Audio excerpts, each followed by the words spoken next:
गंभीर गुन्हा घडला की तातडीने फास्ट ट्रॅक न्याय देण्याची घोषणा केली जाते आणि समाजही त्याच अपेक्षेने भारावून जातो. मात्र प्रत्यक्षात न्यायव्यवस्था केवळ घोषणांनी वेगवान होत नाही, तर ती सक्षम यंत्रणा, पुरेशी मनुष्यबळ आणि योग्य संसाधनांवर अवलंबून असते. त्यामुळे जलद न्यायाच्या अपेक्षा आणि वास्तव यामध्ये मोठी दरी असल्याचे चित्र स्पष्ट होते. देशातील पोलीस यंत्रणा आणि न्यायालयांची स्थिती पाहता ही बाब अधिक प्रकर्षाने जाणवते.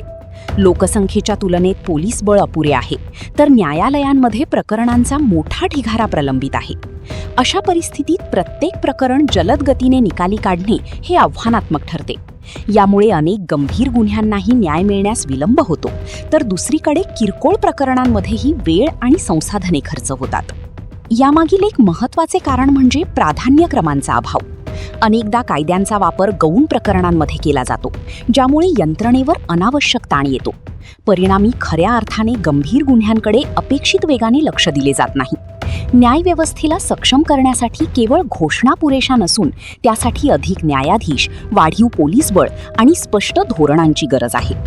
फास्ट ट्रॅक न्याय हा केवळ एक संकल्पना नसून तो मजबूत व्यवस्थेचा परिणाम असतो. यासाठी शासनाने न्यायव्यवस्थेच्या पायाभूत सुविधांमध्ये गुंतवणूक करणे, प्रक्रियांना सुलभ करणे आणि प्राधान्यक्रम निश्चित करणे आवश्यक आहे. अन्यथा जलद न्याय ही संकल्पना केवळ कागदोपत्री राहण्याची शक्यता नाकारता येत नाही.